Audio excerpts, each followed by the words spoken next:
وبه نستعين. أما بعد فأعوذ بالله من الشيطان الرجيم. بسم الله الرحمن الرحيم. لقد كان لكم في رسول الله أسوة حسنة.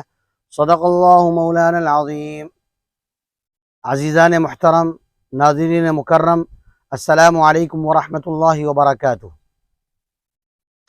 آج ربیع الاول کی 13 تاریخ ہے اور گزشتہ کل ربیع الاول کی 12 تاریخ تھی۔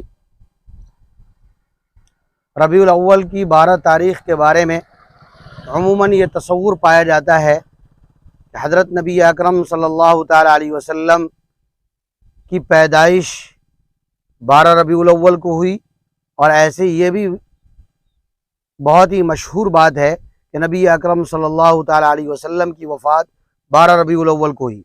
اس لیے 12 ربیع الاول کو لوگ بہت دھوم دھام سے عید میلاد النبی کے نام سے مناتے ہیں۔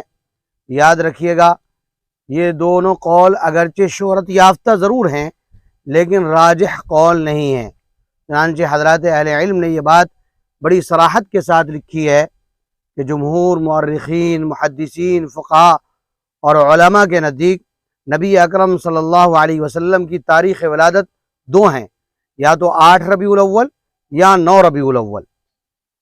اور اسی طریقے سے تاریخ وفات کے بارے میں بھی جو مشہور ہے کہ 12 ربیع الاول کو ہوئی، یہ بھی صحیح نہیں ہے، بلکہ اس سلسلے میں علماء کی جو راجح رائے ہے وہ 2 ہے، یا تو 1 ربیع الاول کو آپ علیہ الصلوۃ والسلام کی وفات ہوئی، یا 2 ربیع الاول کو آپ علیہ الصلوۃ والسلام کی وفات ہوئی۔ لہذا 12 ربیع الاول اس دن میں نہ آپ علیہ الصلوۃ والسلام کی ولادت ہوئی ہے اور نہ ہی وفات ہوئی ہے۔ صحیح اور راجح قول یہی ہے جو میں نے آپ حضرات کے سامنے ذکر کیا ہے۔ اگر آپ کو تفصیل دیکھنی ہو تو فتح الباری کو اٹھا کر دیکھیے، اور اردو میں اگر تفصیل دیکھنی ہو تو سیرت مصطفیٰ کو اٹھا کے دیکھیے، اس کے اندر بہت تفصیل کے ساتھ اس بات کے اوپر بحث کی گئی ہے۔ بہرحال میں اصل میں بتانا یہ چاہتا ہوں آپ کو کہ نبی اکرم صلی اللہ تعالیٰ علیہ وسلم کا ماہ ربیع الاول سے بہت ہی گہرا رشتہ اور تعلق ہے۔ آپ علیہ الصلوۃ والسلام کی ولادت بھی اسی ماہ میں ہوئی اور وفات بھی اسی ماہ میں ہوئی۔ گو 12 کو نہ ہوئی ہو، لیکن یا تو 8 یا 9 کو ولادت ہوئی اور 1 اور 2 ربیع الاول کو وفات ہوئی۔ بس اس مہینے سے حضور صلی اللہ علیہ وسلم کا تعلق ہے، اس لیے حضور صلی اللہ علیہ وسلم کے کچھ حقوق میں آپ حضرات کے سامنے بیان کر دینا مناسب سمجھتا ہوں۔ اس سے پہلے میں یہ بتا دوں کہ جشن عید میلاد النبی کے نام پر جو جشن منایا جاتا ہے وہ بالکل غلط ہے۔ شریعت اسلام کے اندر صرف 2 عیدیں ہیں، عید الفطر اور عید الاضحیٰ، باقی تیسری کسی عید کا تذکرہ نہیں ملتا ہے۔ اور اس کے بدعت ہونے پر اور اس کی گمراہی ہونے پر حضرات اہل علم نے کتابیں لکھی ہیں، دلائل ذکر کیے ہیں، آپ وہاں تفصیل کے ساتھ دیکھ سکتے ہیں۔ میں ان تفصیلات میں جانا نہیں چاہتا، بلکہ اس موقع پر بس آپ حضرات کے سامنے نبی اکرم صلی اللہ علیہ وسلم کے وہ حقوق جو ہم انسانوں پر عائد ہوتے ہیں ان کو ذکر کر دینا مناسب سمجھتا ہوں۔ جلدی آپ ان کو سن لیں۔ نمبر 1، نبی اکرم صلی اللہ تعالیٰ علیہ وسلم کا یہ حق ہے کہ آپ علیہ الصلوۃ والسلام پر ایمان لایا جائے۔ پوری انسانیت پر یہ حق ہے کہ پوری انسانیت نبی اکرم صلی اللہ علیہ وسلم پر ایمان لائے۔ آپ علیہ الصلوۃ والسلام کسی خاص خطے کے نبی نہیں، کسی خاص علاقے کے نبی نہیں، کسی خاص زمانے کے نبی نہیں، بلکہ آپ علیہ الصلوۃ والسلام کے بارے میں قرآن و حدیث کے اندر یہ بات موجود ہے، انی رسول اللہ علیکم جمیعا، میں سب کا رسول ہوں۔ وما ارسلناک الا رحمۃ للعالمین، ہم نے آپ صلی اللہ تعالیٰ علیہ وسلم کو ساری کائنات کے لیے رحمت بنا کر بھیجا ہے۔ وما ارسلناک الا کافۃ للناس، ہم نے تمام انسانیت کے لیے آپ کو رسول بنا کر بھیجا ہے۔ بس معلوم یہ ہوا کہ آپ علیہ الصلوۃ والسلام مسلموں کے بھی نبی، غیر مسلموں کے بھی نبی، ہندوؤں کے نبی، یہودیوں کے نبی، نصرانیوں کے نبی، آتش پرستوں کے نبی، سورج پرستوں کے نبی، سب کے نبی ہیں۔ اور صرف ہم حضور صلی اللہ علیہ وسلم کی امت نہیں ہے، سب حضور صلی اللہ تعالیٰ علیہ وسلم کی امت ہے۔ یہ اور بات ہے کہ امت 2 طرح کی ہوتی ہیں، ایک امت اجابت ماننے والی امت، وہ مسلمان ہے جیسے ہم اور آپ، اور ایک امت دعوت جو نہ ماننے والی امت جیسے غیر مسلم بھائی۔ تو بہرحال حضور صلی اللہ تعالی علیہ وسلم کا پہلا حق یہ ہے کہ حضور پر ایمان لایا جائے۔ قرآن کہتا ہے انا ارسلناک شاہدا ومبشرا ونذیرا لتؤمنوا باللہ ورسولہ وتعزروه وتوقروه وتسبحوه بكرة وأصيلا۔ ہم نے آپ کو گواہ بنا کر بھیجا ہے اور خوشخبری دینے والا اور ڈرانے والا بنا کر بھیجا ہے، اور ایسا اس لیے کیا ہے تاکہ اے لوگو تم اللہ پر اور اس کے رسول پر ایمان لاؤ، اللہ پر اور اس کے رسول پر ایمان لاؤ۔ لتؤمنوا باللہ ورسولہ سے معلوم ہوتا ہے کہ حضور پر ایمان لانا یہ حضور صلی اللہ تعالیٰ علیہ وسلم کا پہلا حق۔ دوسرا حق یہ ہے کہ نبی اکرم صلی اللہ تعالیٰ علیہ وسلم کی اطاعت و فرما برداری کی جائے، آپ علیہ الصلوۃ والسلام کی بات مانی جائے، زندگی کے ہر موڑ پر حضور صلی اللہ تعالیٰ علیہ وسلم کے ارشادات اور فرمودات کو سامنے رکھا جائے۔ قرآن کریم کے اندر اللہ تعالیٰ نے نبی اکرم صلی اللہ علیہ وسلم کی اطاعت کو اللہ کی اطاعت بتایا ہے۔ من یطع الرسول فقد اطاع اللہ، جو رسول کی بات مانے گا گویا اس نے اللہ کی بات مانی ہے۔ اس کی وجہ یہ ہے کہ نبی اکرم صلی اللہ تعالیٰ علیہ وسلم کوئی بات اپنی طرف سے نہیں کہتے ہیں، بلکہ جو کہتے ہیں وحی ہوتی ہے۔ وما ينطق عن الهوى ان هو الا وحی یوحى، حضور اپنی خواہش نفس سے کچھ نہیں بولتے، جو بولتے ہیں وحی بولتے ہیں۔ تیسرا حق یہ ہے نبی اکرم صلی اللہ تعالیٰ علیہ وسلم کو سید الانبیاء والمرسلین مانا جائے۔ رسول سارے ہیں، بہت سے ہیں، تقریباً 1,24,000 انبیاء اس دنیا میں تشریف لائے، لیکن ان نبیوں میں اور ان رسولوں میں فرق مراتب ہے۔ قرآن نے فرق مراتب کو ذکر کیا ہے، تلک الرسل فضلنا بعضهم علی بعض، کہ رسول بہت سے ہیں لیکن ہم نے بعض رسولوں کو دوسرے رسول پر فوقیت دی ہے۔ ہم تفریق نہیں کریں گے، مانیں گے سب کو، لا نفرق بین احد منہم، لیکن ان تمام نبیوں اور رسولوں میں حضور صلی اللہ تعالیٰ علیہ وسلم کو سب کا سردار مانیں گے۔ چنانچہ عقائد عالم صلی اللہ تعالیٰ علیہ وسلم نے ارشاد فرمایا، انا قائد المرسلین ولا فخرا، میں مسلمانوں کا سالار ہوں اور مجھ کو اس پر کوئی فخر نہیں ہے۔ تو یہ حضور اکرم صلی اللہ تعالیٰ علیہ وسلم کا حق ہے۔ چوتھا حق یہ ہے کہ نبی اکرم صلی اللہ تعالیٰ علیہ وسلم سے محبت کی جائے۔ حدیث شریف کے اندر ہے، لا یؤمن احدکم حتی اکون احب الیہ من والدہ وولدہ والناس اجمعین، تم میں سے کوئی شخص اس وقت تک کامل مومن نہیں ہو سکتا جب تک کہ میں اس کے نزدیک اس کے بچوں سے اور اس کے والدین سے اور پوری انسانیت سے زیادہ محبوب نہ بن جاؤں۔ محبت کی کئی شکلیں ہوتی ہیں، محبت طبعی ہوتی ہے، فطری محبت۔ فطری محبت ہو سکتا ہے کہ اولاد سے زیادہ ہو، ماں باپ سے زیادہ ہو، دل پر کنٹرول نہیں ہے، اللہ نے اس کا مکلف نہیں بنایا، محبت طبعی مراد نہیں ہے۔ محبت عقلی یا محبت شرعی مراد ہے۔ محبت عقلی کہا جاتا ہے کہ کوئی چیز طبیعت بوجھ محسوس کرے لیکن عقل سلیم یہ کہے کہ نہیں اس کام کو کرو، اس میں فائدہ ہے۔ جیسے کڑوی دوا پینا یہ ہر کوئی ناپسند کرتا ہے، لیکن عقل یہ کہتی ہے پیو، اسی میں شفا ہے۔ ایسے ہی نبی اکرم صلی اللہ تعالیٰ علیہ وسلم کی طرف سے اور شریعت کی طرف سے جو احکام آتے ہیں بعض اوقات ان کو کرنا بوجھ معلوم ہوتا ہے، لیکن جب آدمی یہ سوچے یہ حضور صلی اللہ علیہ وسلم کا فرمان ہے، اس کو مانیں گے تو جنت ملے گی، تو ضرور کرے گا۔ یہ ہے محبت عقلی۔ محبت عقلی سب سے زیادہ اللہ کے نبی صلی اللہ علیہ وسلم سے ہونی چاہیے۔ اور محبت شرعی مراد ہے۔ محبت شرعی کہتے ہیں حضور صلی اللہ علیہ وسلم کے اغراض مقاصد کو اللہ کے نبی صلی اللہ علیہ وسلم کے علاوہ دیگر تمام لوگوں کے اغراض و مقاصد پر مقدم رکھا جائے۔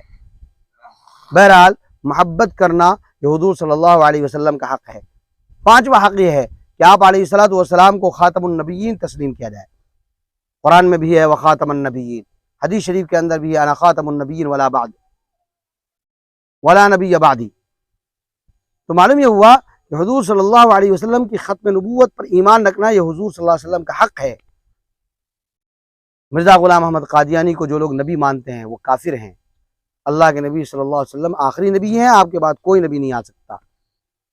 چھٹا حق یہ ہے کہ آپ علیہ الصلوۃ والسلام کو تمام گناہوں سے معصوم مانا جائے، نبوت سے پہلے بھی، نبوت کے بعد بھی، بڑے گناہوں سے بھی اور چھوٹے گناہوں سے بھی۔ چنانچہ امام ابو حنیفہ رحمۃ اللہ علیہ شرح الفقہ الاکبر کے اندر لکھتے ہیں الانبیاء کلهم منزہون عن الصغائر والکبائر، یعنی قبل النبوہ و بعدہا۔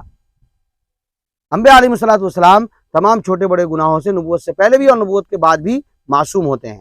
بس چھٹا حق یہ ہے کہ حضور صلی اللہ علیہ وسلم کو گناہوں سے معصوم مانا جائے۔ نبی کی ذات آئیڈیل ہوتی ہے، نمونہ ہوتی ہے، لقد کان لکم فی رسول اللہ اسوۃ حسنہ، لہذا نبی کی ذات میں گناہ ہوگا تو آئیڈیل نہیں بن سکتے نبی۔ ساتواں حق یہ ہے کہ نبی اکرم صلی اللہ تعالیٰ علیہ وسلم کی ادنا مخالفت سے بھی گریز کیا جائے۔ ادنا مخالفت بھی جہنم میں جانے کا سبب بن سکتا ہے۔ ومن يشاقق الرسول من بعد ما تبين له الهدى ويتبع غير سبيل المؤمنين نوليه ما تولى ونصله جہنم، جو رسول کی ادنا مخالفت کرے گا اس کو ہم جہنم میں داخل کریں گے۔ بس حضور صلی اللہ تعالیٰ علیہ وسلم کی سنت پر عمل غفلت کی وجہ سے نہ کیا جائے تو یہ تو فسق ہے، لیکن حضور صلی اللہ علیہ وسلم کی سنت کو ہلکا سمجھا جائے، اس کا استخفاف کیا جائے، اس کا مذاق اڑایا جائے، اس کا استہزاء اور تضحیق کی جائے تو یہ کفر ہے۔ اس لیے حضور صلی اللہ علیہ وسلم کی ادنا مخالفت نہیں ہونی چاہیے۔ اسی طریقے سے نبی اکرم صلی اللہ تعالیٰ علیہ وسلم کا 8واں حق یہ ہے کہ آپ علیہ السلام کے بارے میں یہ عقیدہ رکھا جائے کہ حضرت نبی اکرم صلی اللہ تعالیٰ علیہ وسلم نے امت کے لیے بہت کچھ کیا ہے، بس امت کے اوپر یہ ذمہ داری ہے کہ حضور صلی اللہ علیہ وسلم پر درود بھیجے، درود سلام بھیجنا یہ آپ علیہ السلام کا حق ہے۔ قرآن کریم میں ہے ان اللہ وملائکتہ یصلون علی النبی یا ایھا الذین آمنوا صلوا علیہ وسلموا تسلیما۔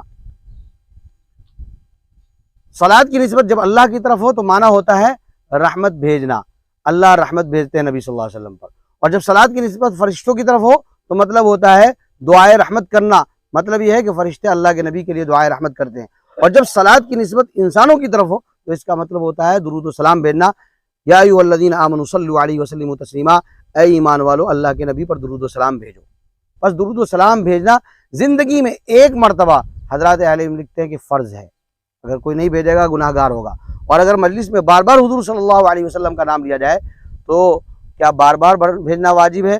علماء کی دو رائے ہے، بعض لوگ کہتے ہیں بار بار بھیجنا واجب ہے، بعض لوگ کہتے ہیں کہ بار بار بھیجنا واجب نہیں، ایک مرتبہ واجب ہے، ہر مرتبہ بھیجنا مستحب ہے۔ بہرحال نبی اکرم صلی اللہ علیہ وسلم کا جب نام لیا جائے تو صاد بہت سے لوگ بنا دیتے ہیں، سلام بنا دیتے ہیں، علماء اس سے بھی منع کرتے ہیں، کتابوں میں اس سے بھی منع کیا گیا ہے، لہذا حضور صلی اللہ علیہ وسلم کا پورا نام صلی اللہ علیہ وسلم کے ساتھ لکھنا چاہیے، یہ آپ علیہ السلام کا حق ہے۔ تو بہرحال درود بھیجنا آپ علیہ السلام پر یا آپ علیہ السلام کا حق ہے۔ اسی طریقے سے نبی اکرم صلی اللہ تعالیٰ علیہ وسلم کا ایک حق یہ بھی ہے کہ آپ علیہ السلام کے گھرانے سے محبت کی جائے، آپ علیہ السلام کے گھرانے سے محبت کی جائے۔ حدیث شریف کے اندر ہے احبوا اہل بیتی لحبی، مجھ سے محبت رکھنے کی وجہ سے میرے گھرانے سے محبت کرو۔ بس حضور صلی اللہ علیہ وسلم کی ازواج مطہرات، ذریات طیبات، ان کے بارے میں برا بھلا نہیں کہنا ہے، ان کو محبت اور احترام کی نگاہ سے ہمیں دیکھنا ہے، اور ان کا تذکرہ بھی احترام کے ساتھ کرنا ہے۔ اسی طریقے سے ایک حق یہ بھی ہے کہ نبی اکرم صلی اللہ تعالیٰ علیہ وسلم کے صحابہ کے ساتھ بے احترامی اور بے توقیری کا معاملہ نہ کیا جائے، جیسے کہ شیعہ نامرضیہ کرتے ہیں، یہ بھی نہیں ہونا چاہیے، یہ بھی غلط طریقہ ہے۔ آپ بارہا خطبہ جمعہ کے اندر دوسرے خطبے میں سنتے ہوں گے اللہ اللہ فی اصحابی لا تتخذوهم من بعد غرضا من احبهم فبحبی احبهم ومن ابغضهم فببغضی ابغضهم، اے لوگو میرے صحابہ کے بارے میں اللہ سے ڈرنا، اللہ سے ڈرنا، ان کو میرے بعد نشانہ مت بنانا تان و تشنی کا۔ جو ان سے محبت رکھتا ہے وہ دراصل مجھ سے محبت رکھنے کی وجہ سے محبت رکھتا ہے، اور جو ان سے بغض رکھتا ہے اس کا مطلب یہ ہے کہ مجھ سے بغض ہے، مجھ سے نفرت ہے، اس لیے نفرت کرتا ہے۔ اسی طریقے سے میرے بھائیو ایک حق یہ بھی ہے کہ نبی اکرم صلی اللہ تعالیٰ علیہ وسلم کو ضرور سید الانبیاء والمرسلین مانا جائے، لیکن نبوت ہی کے درجے تک محدود رکھا جائے، آپ علیہ السلام کو درجہ الوہیت تک نہ پہنچا دیا جائے۔ بہت سے لوگ نبی اکرم صلی اللہ علیہ وسلم کو مشکل کشا، حاجت روا اور عالم الغیب اور نہ جانے کیا کیا صفات ثابت کرتے ہیں جو کہ صحیح نہیں ہے۔ اللہ تعالیٰ کے لیے وہ اوصاف ہے، اللہ مشکل کشا ہے، حاجت روا ہے، بس حضور صلی اللہ علیہ وسلم کی تعریف میں مبالغہ نہ کیا جائے، آپ علیہ السلام کو درجہ نبوت ہی تک رکھا جائے، درجہ الوہیت تک نہ پہنچایا جائے، یہ آپ علیہ السلام کا حق ہے۔ حدیث شریف کے اندر ہے لا تطرونی، تم میری تعریف میں مبالغہ مت کرو، کما اطرت النصارى عیسیٰ ابن مریم، جیسا کہ نصرانیوں نے عیسیٰ ابن مریم کی تعریف میں مبالغہ کیا، کسی نے حضرت عیسیٰ کو ابن اللہ کہہ دیا، کسی نے اللہ نے کہہ دیا، کسی نے ثالث ثلاثہ کہہ دیا کہ تین میں کے تیسرے ہیں یہ یہ سب غلط عقیدہ ہے۔ نبی اکرم صلی اللہ علیہ وسلم فرماتے ہیں انما انا عبد اللہ، میں اللہ کا بندہ ہوں، فقولوا عبد اللہ ورسولہ، مجھے اللہ کا بندہ اور اس کا رسول ہی کہو، اس کے علاوہ کچھ مت کہو۔ یہ حضور اکرم صلی اللہ علیہ وسلم کے موٹے موٹے حقوق ہیں، اور بھی بہت سے حقوق ہیں جن کو علماء نے بہت تفصیل کے ساتھ نقل کیا ہے، لیکن میں نے یہ چند حقوق اس لیے نقل کر دیے ہیں تاکہ ربیع الاول کے موقع سے آپ کے سامنے یہ پیغام چلا جائے، اور آپ دعا کریں کہ اللہ تعالیٰ ان باتوں پر ہمیں بھی اور آپ کو بھی عمل کرنے کی بھرپور توفیق عطا فرمائے۔ اللہ تعالیٰ ہم سب کو سچی محبت اور سچا عشق نبی اکرم صلی اللہ علیہ وسلم سے پیدا فرما دے۔ حضور صلی اللہ علیہ وسلم کی ایک ایک سنت کو زندہ کرنے والا بنا دے، حضور صلی اللہ علیہ وسلم کی ایک ایک طریقوں کو اپنی زندگی میں لانے والا بنا دے۔ آمین وآخر دعوانا ان الحمدللہ رب العالمین۔